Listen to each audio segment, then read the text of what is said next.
Louie, you're a smart boy. Oh, you missed your treat. Oh my gosh. All right, I see you. You're fine animals. Welcome back to the Bluegrass on another dreary February afternoon.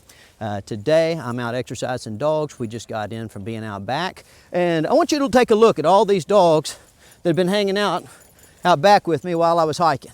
We've got a bunch of labs. We got a German Shepherd, a Husky mix, got a German Shepherd, a Border Collie mix, got a Poodle, and we have a Doberman, right? Okay. Now, the reason I'm making this video today is because I made a video the other day where I was out walking dogs and it was kind of slushy and muddy and stuff. And I was saying, hey, you need to get out and you know, walk your dog. It's a good positive message, right? Because it's good for you to get out and walk your dog. It's good for the dogs to be walked. Listen, there's just nothing wrong that happens as a result of going outside, right? If you can get your clothes on and go outside, if you get a little wet, if you get a little cold, if you get a little hot, look, that just means you're alive. Right? Okay, the day you or your dog stops getting hot, stops getting cold, stops getting tired, okay, you're not alive anymore. Who wants to be unalive, right? Okay, so that's what we're going to talk about in this video. Every time I make a video, right, somebody has something to say because we live in a society that is just dedicated to finding victims, right? So, hey dogs, watch.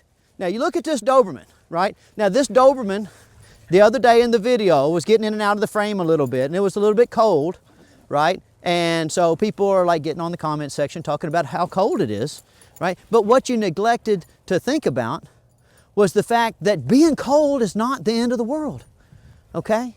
So that dog's out here with me now and just went on a hike. And so, yeah, of course, it's 31 degrees. Is it going to be a little colder than those labs? Is it going to be a little colder than those German Shepherd mixes? Sure, right? But what was the alternative? Right, we're going to look at the dog and say, oh, we're going to go on a hike. You can't go because you might get cold. Look at her. Does she look like she minds being cold? Right? You know? Hey, look, this is a Doberman Pinscher. She doesn't have a double coat. She doesn't have a lot of fat on her body. Hey, dogs. Does she look like she's miserable? Okay? No, of course not. And if I would have left her in the building, she would have been in there barking and whining and maybe scratching herself or licking herself or biting herself because, you know, Doberman Pinschers kind of do that kind of stuff, right? Okay? So, like, stop looking for reasons to make victims out of things, right? This dog is not a victim. If I could get her in the camera, you'll see just how much of a victim she's not. Oh my gosh, look at Uma. Uma's a good dog. She's not a victim.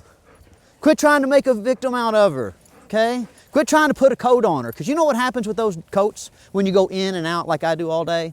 The coats just get wet and they get muddy, and so then you're trying to put a wet, muddy coat on a dog and they don't like it, and then when they're out here running and playing, this is what happens. Uma, come here. Uma, come here. Come here, nerd. Oh, I put this coat on her, and the dogs are running. Well, dogs are always like, especially when they're a little bit under-socialized like these, they're always trying to figure out what to do with their mouth. So then their teeth get stuck in those buckles.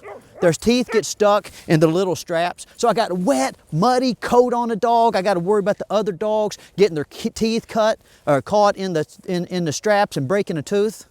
Okay, so stop pretending that you know what you don't know, right? If you can't put up 600 videos of walking dogs off the leash in large groups in big outdoor environments, okay?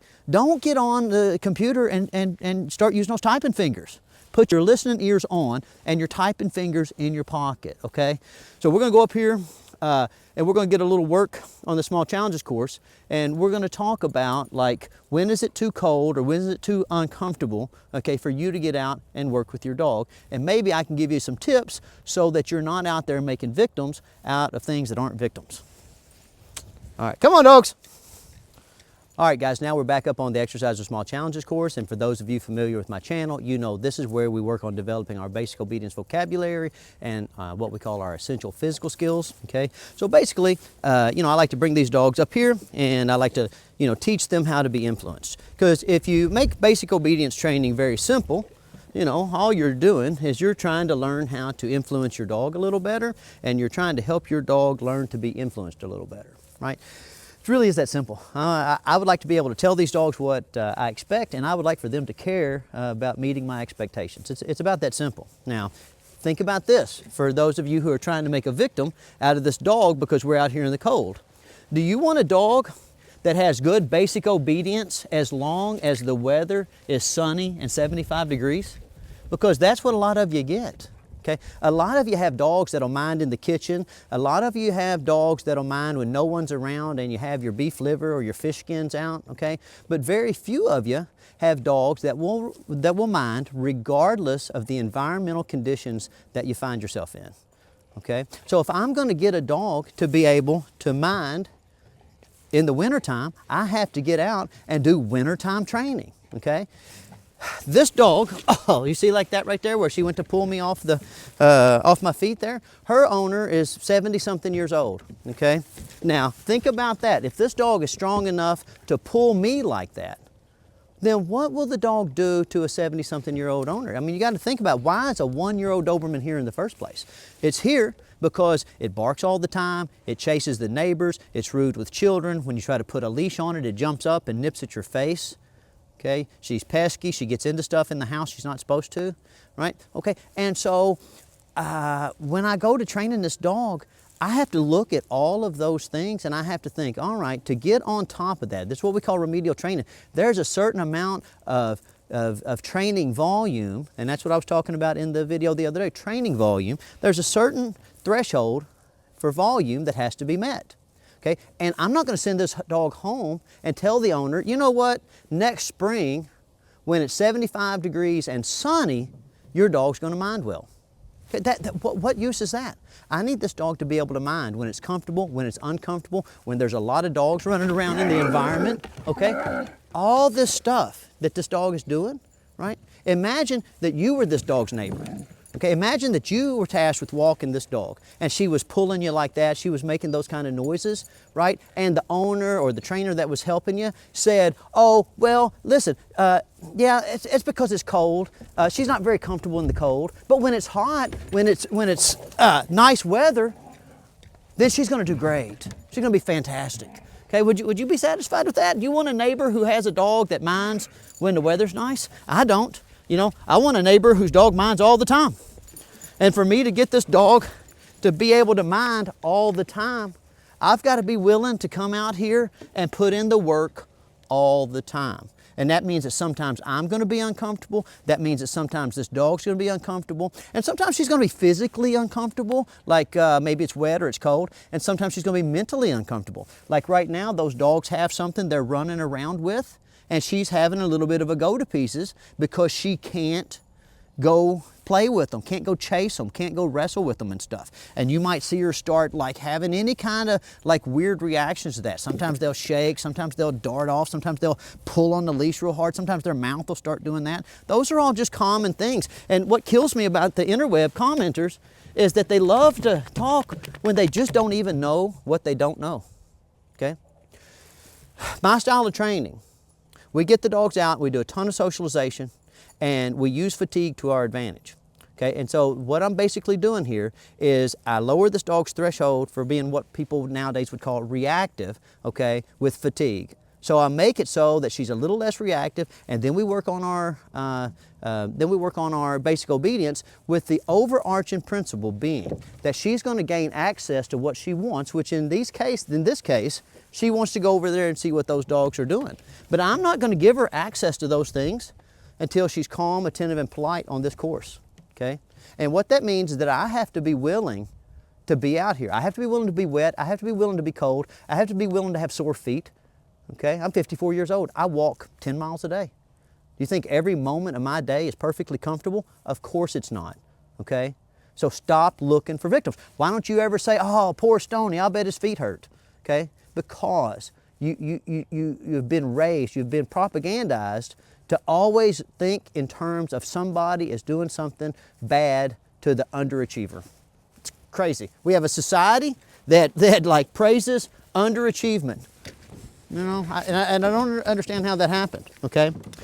But it doesn't happen here. And so see this pulling on the leash and carrying on? This is this dog's whole life.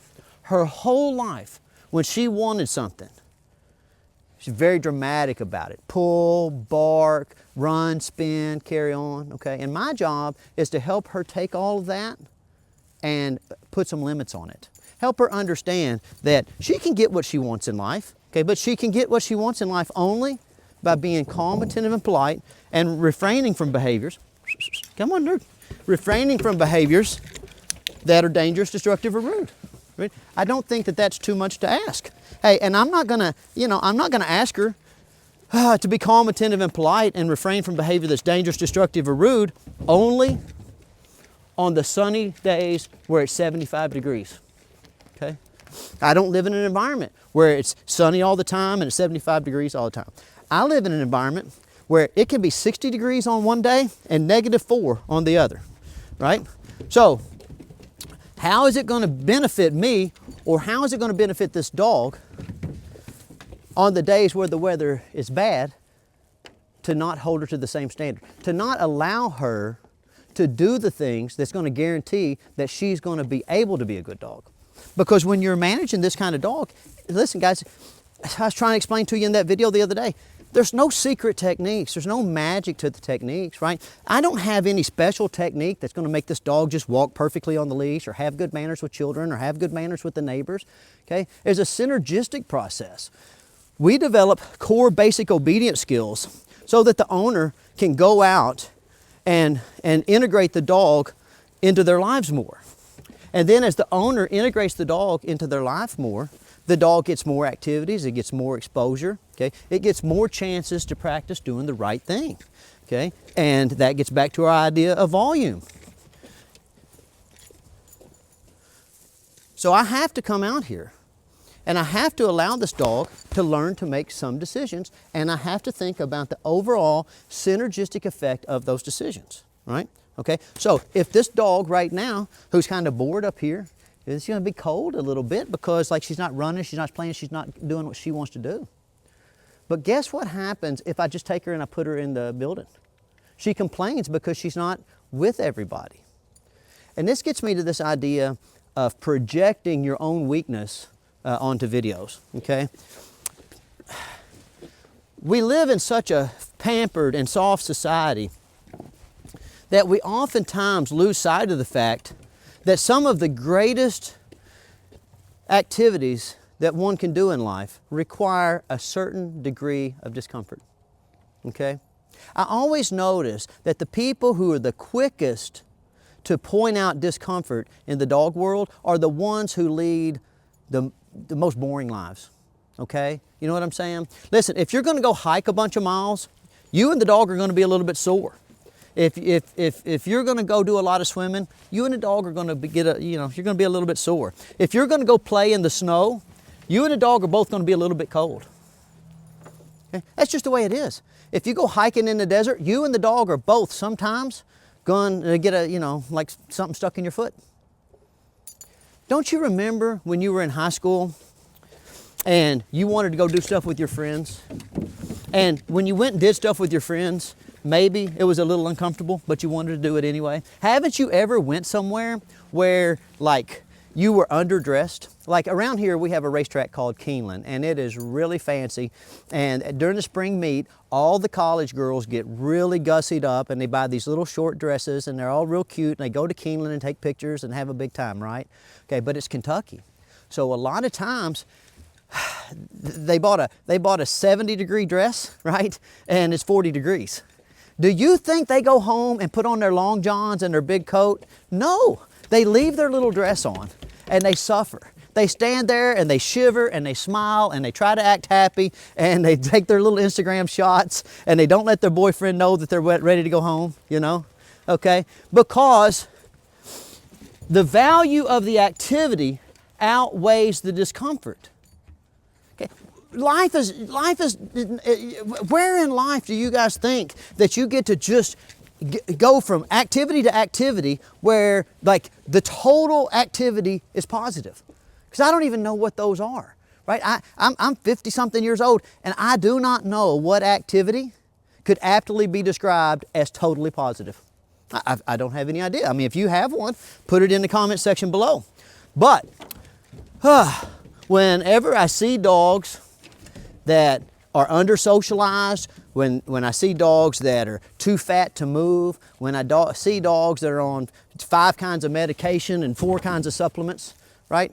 Okay, when I go to talking to the owners, it's almost always owners who are like looking for something to be wrong with their dog, okay? So, like a little bit of a rambling video, but the point I wanted to make, this dog's not a victim, okay? She's out here doing what she wants to do. And the alternative to being out here and being cold is being inside and being lonely, okay? And I don't know about you, but I would rather be cold and uncomfortable and having a good time with my friends than lonely. Why you guys are obsessed with being lonely, why you're obsessed with victimhood, why you're obsessed with that can't do attitude, I'll never understand, you know? Okay, and so to be honest with you, if you're that kind of person, this isn't the right channel for you.